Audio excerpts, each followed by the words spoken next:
You are listening to the Canuck Report, official podcast of the Voyageurs. Hutchinson puts it forward to Guzman.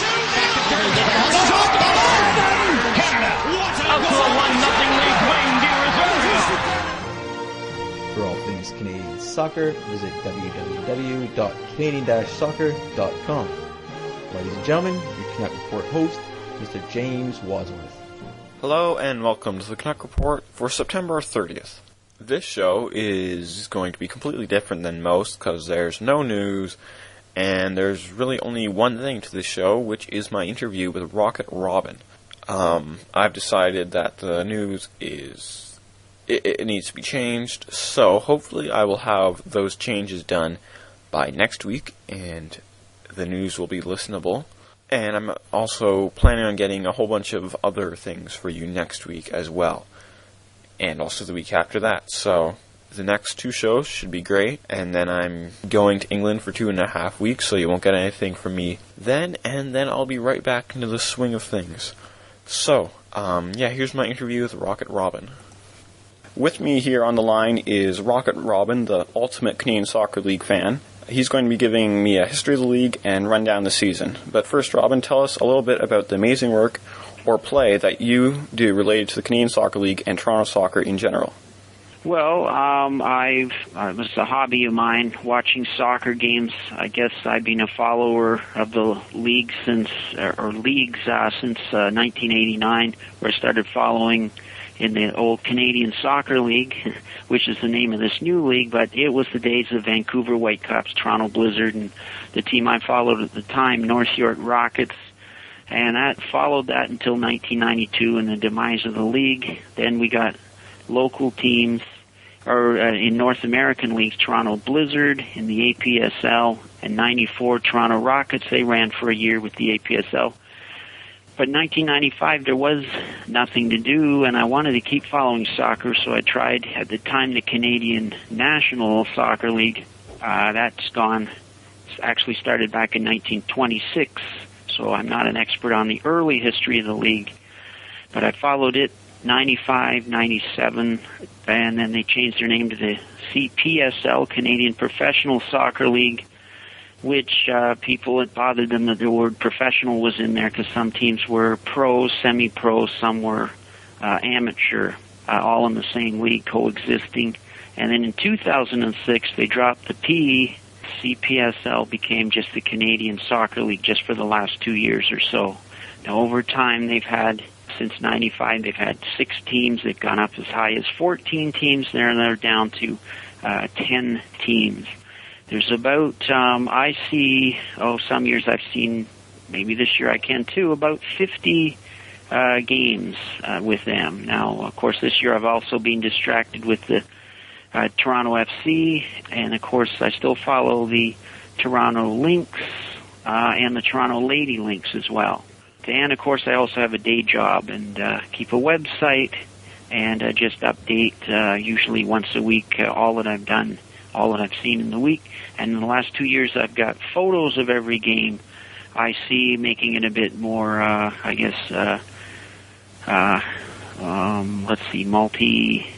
multimedia, let's say, because just rows of who shot this and who shot that and who scored, but to see colors of the teams and see action makes it, I think, a bit more, it looks a bit better. And it keeps you busy. Yep, that's right. We were going to talk about the Canadian Soccer League tonight, and that's because they're just 2 weekends to go and the playoffs are starting. Now, I said this year there's 10 teams. Over the years, they've usually divided things between East and West strictly by geography. Since usually over the years, more than half the teams are in Toronto, the East and the West would be somewhere in Toronto, get a few more teams farther east, and they bump the line over, but it's still, some of the Toronto teams just cross over to the other leagues. But the last 2 years, as the commissioner, Gary Kaplan, has worked out that the Toronto teams have been grouped into an international division with the ethnic rivalries and so on, and a national division is more for the teams. There are exceptions, but mostly the teams outside of the Toronto area, more for just the cities that are playing. Now, this year, I would say, I think the international division is stronger. There's 10 teams. Now, there's 8 teams that are going to make the playoffs, so it's probably easier to say who won't make the playoffs, but we'll get into a bit more detail than that. There's, let's say, 2 good teams in the national division, 3 good teams in the international division, and there's 5, let's say, caliber of the teams a lot not as good, not nearly as good. Some of them maybe half as many points as the teams, the 5 good teams. So, let's see, the national division, we've had St. Catharines Wolves. They're in first place. I believe certainly they'll, they might finish first. Trois-Rivières Attack is the only team that can catch them. Trois-Rivières, they are the farm team of the USL Montreal Impact.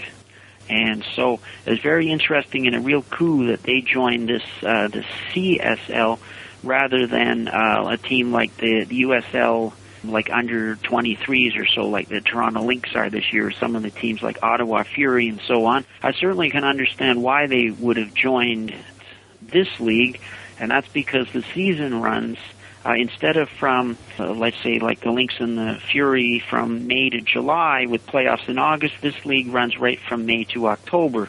And so these other teams, usually the kids, they ended in July so the kids can all go back to school, colleges, and so on. Whereas Trois-Rivières the Impact would be important that they keep their players fine-tuned and so on, just so they can call them up to the big leagues. So to have a league that can play in August and September as well, I think was very important to them.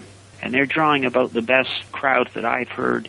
They're a bit out of my range to see them, except when they come to Toronto, they get about, I've heard 1,500 people a game, 1,500, and they have won the Open Canada Cup this year, which brought teams certainly from this CSL league, also from amateur teams below that. It's been open, and this year for the first time brought a team from British Columbia who had competed in a tournament of British Columbia teams. They were called the Columbus Clan, and of course from the Vancouver area, not Columbus, Ohio, and they got to the final, and the Attack beat them this year. So sounds like the whole goal of this Open Canada Cup, which the CSL administers right now, is to get teams from all across Canada and at higher caliber teams open to anyone. And so last year it involved an amateur team called Ottawa St. Anthony Italia, who ended up winning it all, and they beat at the time, the Toronto Lynx, who were still in the USL in the final. And so the CSL teams were shut out last year. They got to about the semifinals, and that was as far as they'd go. So just continuing, Trois-Rivières, they're getting hot too. They've won quite a few games in a row. St. Catharines, they're played most of their schedule, so they're resting up. So they should be good in the playoffs. Now we have the 3 teams that aren't so good. In the national division, we've got Windsor Border Stars, North York Astros, and who are really a Toronto team, but they're just play in this national division, and London City. Now, Windsor Border Stars and London City, to me, they're sort of fading. I think Windsor's going to make the playoffs because they do have another game against London, but they are having trouble for the road games getting enough guys to come out with them. It always seems to be often a league a problem near the end of the year to wrestle up minimum 13 guys or there's a fine. But when you have to name the coach as a player too, it can cause a problem, and wondering if they're throwing in the towel or what. Now, the international division, these are teams from Toronto. Best team out there, Serbian White Eagles right now.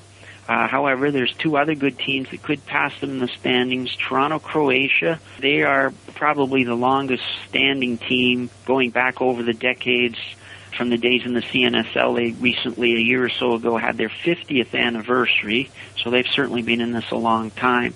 They've also, over the years, they've had the Metros Croatia, who won the Soccer Bowl in the days of the NASL and New York Cosmos and things like that. Now there's also Italia Shooters. They're the third best team, or the third good team in the international division. Then we have two other teams, Canadian Lions, who started off very slowly this year, but they're getting better, finishing strong, and they could be trouble to anyone in the playoffs. And the Portuguese Supra, who I would say would be good enough to get into the playoffs, but precariously in the international division. They have two more games, but they're against some good teams in the international division, and so I think they might not make it. Okay, now just before I guess we sort of line up what teams might do well in the playoffs, and the alignment, it's not just 1 to 8, it's all seeded differently, and I'll go into that. I had to read up on that to be sure. Next year, they have at least reason to believe they'll be going up another two teams. They've already introduced them. The African Icons, that will be another Toronto-based team, and a team from Quebec City.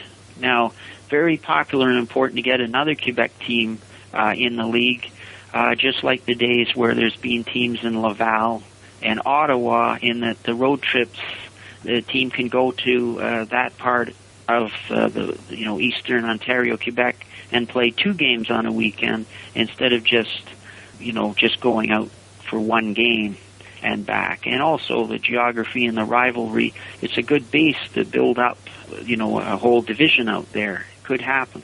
Now, how good are these players? Well, over the years, some of them have played for, I guess, in the days of the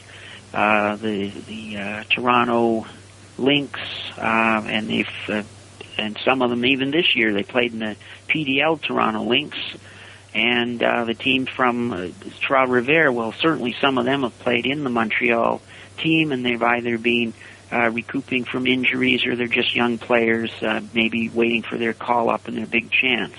So they could be at least that caliber.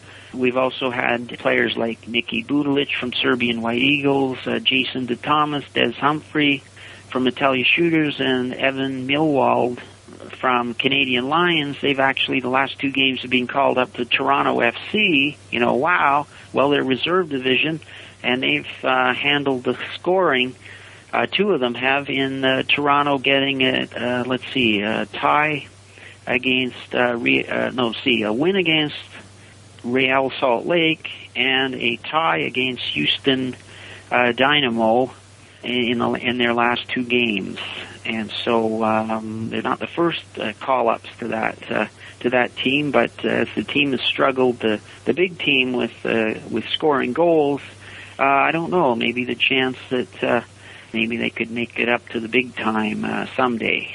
Now, what they're going to do, as I say, the easiest way to figure this out is just try and get in the playoffs. And so they're going to let 8 teams, 8 out of 10 in, and it sounds like, well, that's a lot, but it's similar to, and the structure of who's getting in. It's not just 4 from each division. It's going to be 3, the top 3 from each division, plus 2 wild card teams. So in theory, they could be 5 teams from international and 3 from national division.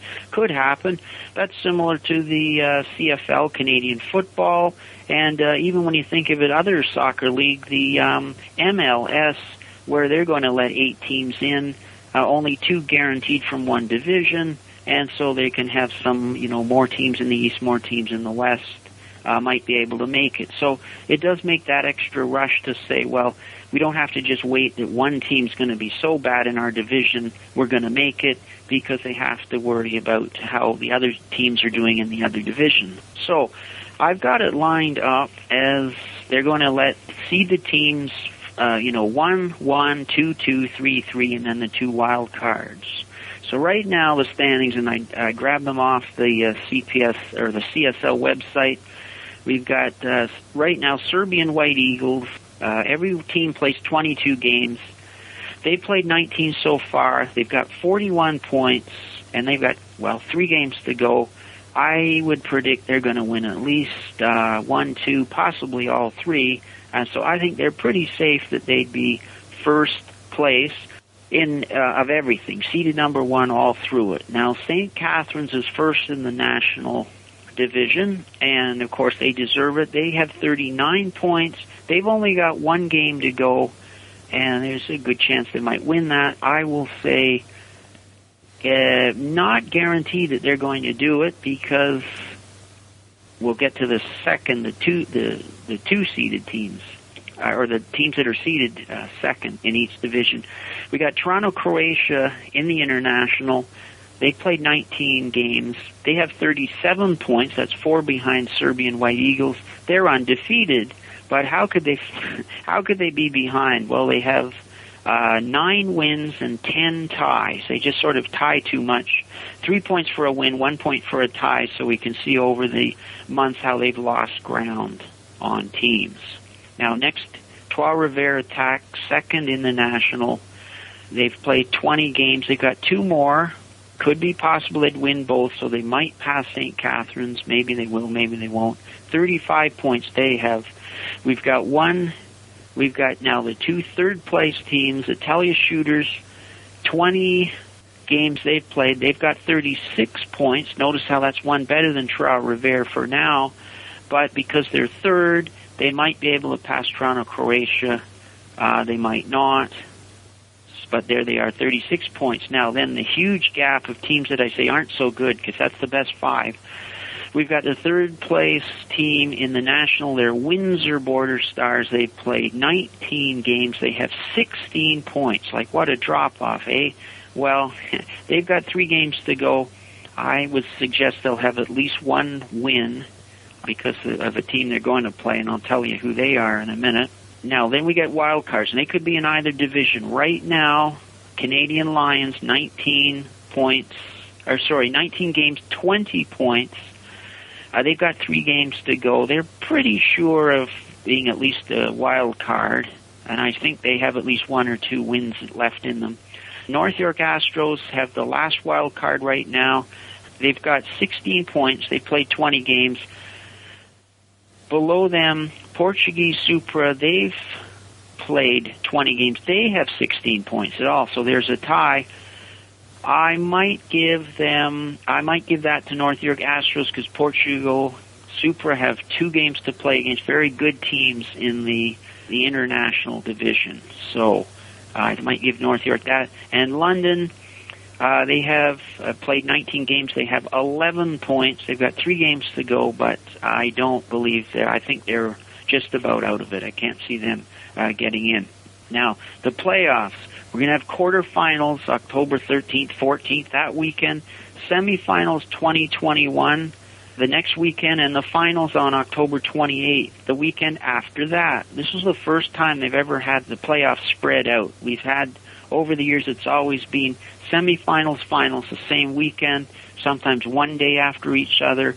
At most, usually on a holiday weekend, there might be, 1 day in between, but this is like a whole week apart. Should be good for, promotion, selling tickets and so on. People taking a chance to buy, like for the whole weekend. It's a risk that they might be marooned with tickets or that they don't want. So people aren't ready to make a move until they know who's in. So this will be different. Where the finals are going to be played, it's supposed to be hosted, or it is hosted this year by North York Astros. And there's been, over the years, problems with a wild card, teams already knocked out of the playoffs, getting to be re-invited. Last year, the Astros also hosted it, and the owner didn't push to have his team included anyway, and they just straight up had just semifinals and finals, and there they were. Now, there's a problem. There's 2 teams that there might be trouble with. They've had problems with last year. The ethnic teams, Toronto, Croatia, and Serbian White Eagles. This, of course, goes back to history, 1,000 years of the 2 countries being beside each other in the wars over the years. This seems to bring out the best or the worst in soccer rivalries and possibly fighting and so on. This year they've only had those teams play twice, or schedule them to play twice against each other, as opposed to sometimes in your own division you might play a team up to 4 times. They also made it two teams, or these 2 teams, you'll each get a home game. It'll be played at Centennial Stadium. You team get to sell all the tickets to your fans, and the other team gets, for their home game, they get to sell all the tickets to their fans. They were sold through the clubs themselves and through their own community, like through the bakery, delicatessens, nightclubs, and so on, of just their clientele and people. So they had a game. Serbian White Eagles was the home team. It was a 1-1 tie. There was 1,600 people there, and well-behaved, no trouble at all. It was on a Thursday night to cut down on some out-of-towners coming for the weekend and rustling up trouble. But who would believe that this league is successful enough now to, turn down a crowd potential of, maybe 3,000 people by saying, no, it's more important that we conduct this safely without any incident, we'll give up that gate revenue just to have this thing go off without a hitch. And so far that's worked. Now in the playoffs, you can't have a home game playoffs and not invite the other team. So in case the seeding works out that somehow the Serbian White Eagles and Toronto Croatia end up playing each other, the owner of North York Astros has not only rented out Esther Shiner Stadium, that's his home stadium in the Toronto, north suburb of Toronto, but also Lamport Stadium in downtown Toronto, which has a double stand, like an east side and a west side, and they can separate the fans that way. There was a promise from the city, because it's a terrible concrete field, like an old vintage 1970s or 80s AstroTurf, that there was going to be improved, a new carpet laid down like they've done in the other cities. But as I went to the Toronto FC versus Columbus Crew, not Columbus Clan, this was the real MLS. I peeked between the fence watching a girls' field hockey game, and of course the field, they have not touched it. But it sounds just like when they've had to close swimming pools and because the city's run out of money or so on, I guess they've just stopped this and they haven't redone the field. So if they have to play on concrete, I guess that's how it'll work. So just too bad. Any other teams except those 2, they'll just play it in North York, because those fans, they bring the biggest crowd, and if their team's not in it, there wouldn't be much interest for them coming to the game or showing up. Now, I'm just going to say how the league in the last year or so has improved. Some of the fields they're playing on, they're getting this field turf. They had it in North York for about 2 years now. They put it in Birchmount this last year, so that's very improved. And now they've got it, the Hershey Center in Mississauga. The Toronto Croatia team has moved from their place in Streetsville, which was Memorial Park, a real swampy mud pit with the lights turning off at 11 o'clock, whether the game was finished or not, which caused a playoff game fiasco years ago. Got tales about that. Versus the now where they're playing on like an AstroTurf training ground, a very lovely field, and there's no worries about the weather getting bad, and that it rains, that it muddy or anything like that. So the teams are improving that way. How can this field turf compare to the field turf at BMO Field? Well, I think it's not quite the same. Of course, I've never been able to stand on the field at BMO Field, but this is, I guess, like it is at the Ontario Soccer Centre too, which is what Italia Shooters plays on. It's very good. It's when you're running across it, you can, there's bits of sand come up, so it's better than the 1970s vintage of just a carpet that wears down. So I don't think there's been many complaints about that. I don't know if it's, I'm not a player myself, so I don't know, how it actually compares if someone who might have played on BMO, if it's better or not. I suspect because of the expense involved that the BMO field is the absolute number one best caliber, but I wouldn't laugh at these fields as an improvement for things. Maybe it's not natural grass, but as compared to natural grass all year long, where it's there's going to be sometimes that natural grass is going to be pretty swampy with the weather conditions in the city for a whole 5 months. You're not always going to get perfect grass fields. Well, now, of course, I'm one of the few people that do report on this league, and this is my website. I found my own niche, I guess, because it's especially even this year with all the big papers covering Toronto FC has sort of left me open as one of the few that reports on this at all. I've noticed that the games, there's this B-win. There's people on the telephone reporting the games like on the internet, and you think, wow, isn't this great? But the broadcasting they do is, home team advantage, fast play, and it's really a betting pool. So this league is actually just like Proline. You can actually, internationally, you can bet on these games, just like if you need to carry ties with Manchester United or so on, you'd say, oh, I need a sure winner. Let's bet that London City is going to lose, and I'll double my money, like something like that. But it's not exactly like reporting on the league. The league itself does pretty well.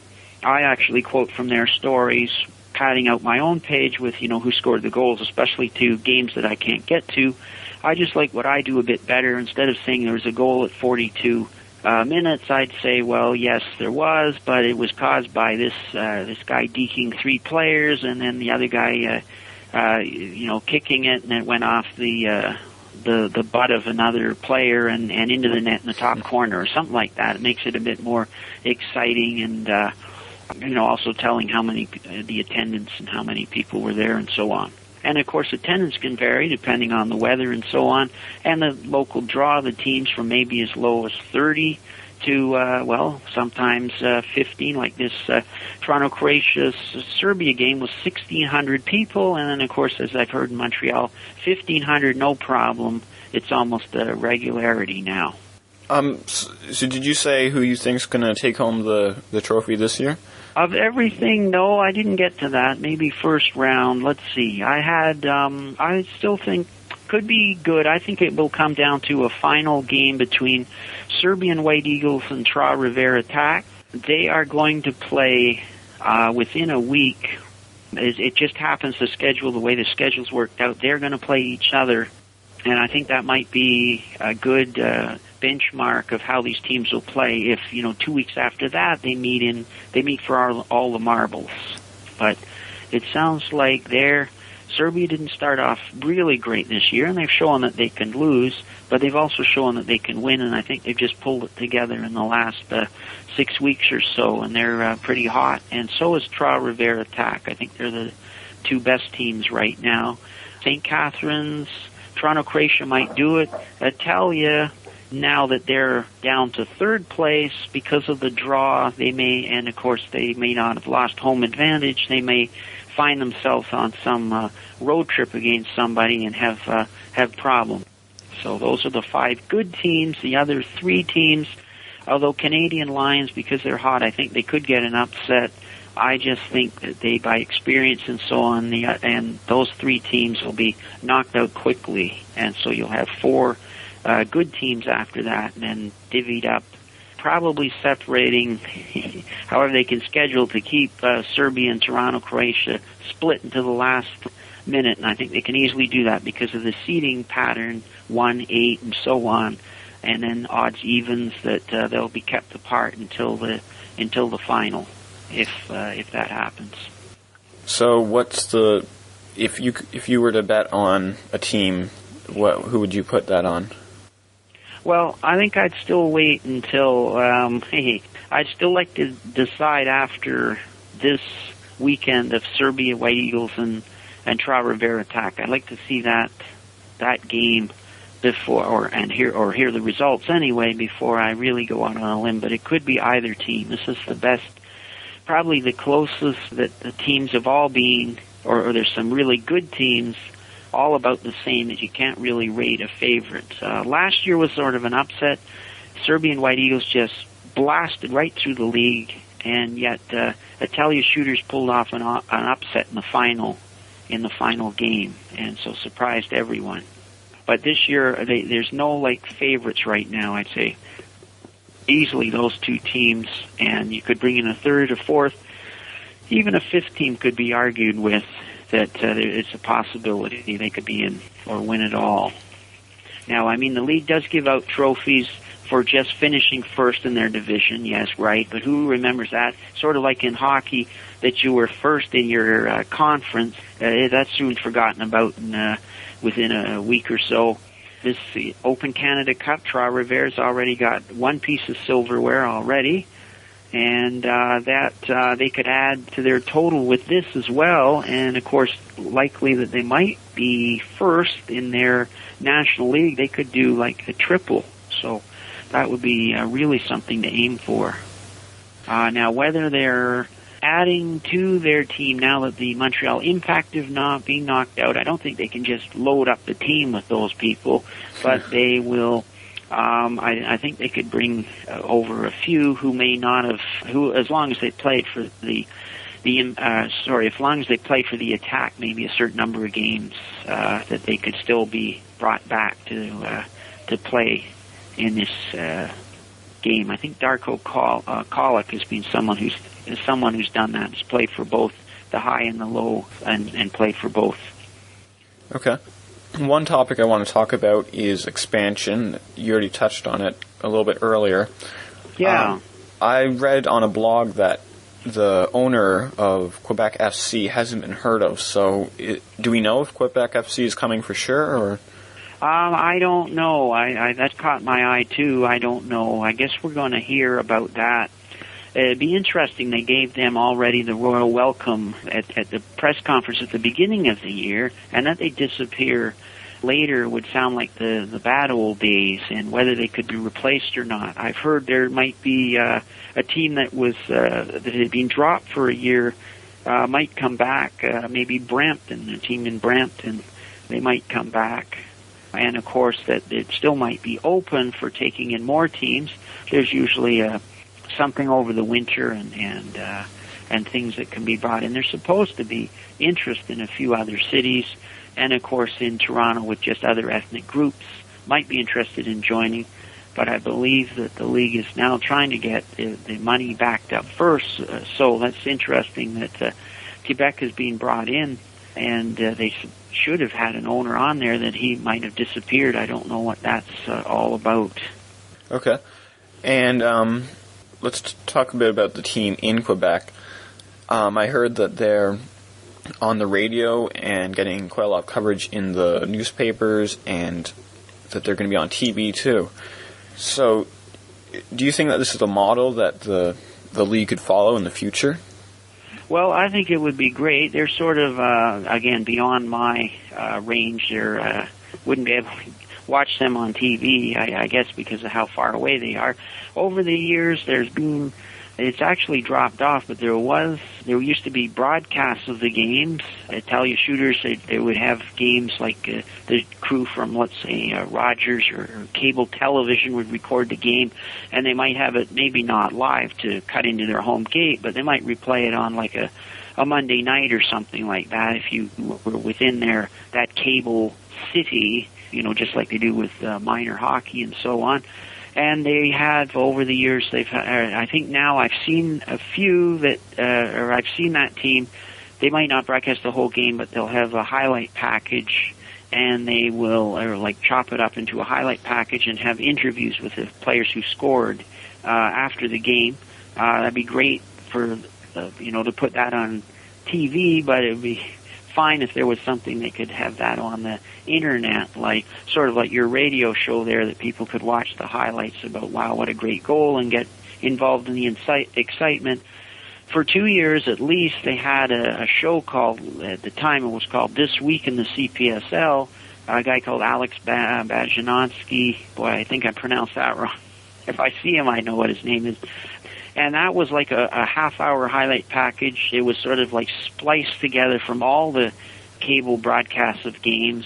And, they spun in a few interviews or so on, and I was one of my favorite shows. I mean, even when I've not had the same cable that show was on, some guy made a tape for me of end over end, in the days of videotapes of, just that whole 20 show or 20-week season or whatever they had.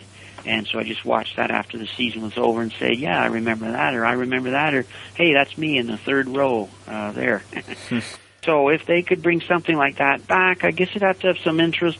I know there was some talk about them having, internet radio. They were going to broadcast the game. It still wouldn't surprise me that they might try and do something having the final on, but the league is sort of a lot of talk. I'd like to hear that they do something like that, and be interesting that, we got to try it sometime, and then say, well, okay, and then we'll expand it, and great. If they can have radio broadcasts of soccer, I've not really been, I guess I don't listen to radio anything, wondering, I guess baseball's about the only game I can really follow on the radio, and that, well, I don't like baseball especially, but you just know where everybody is because everyone sort of stands still until someone throws the ball, and then you imagine where they've run.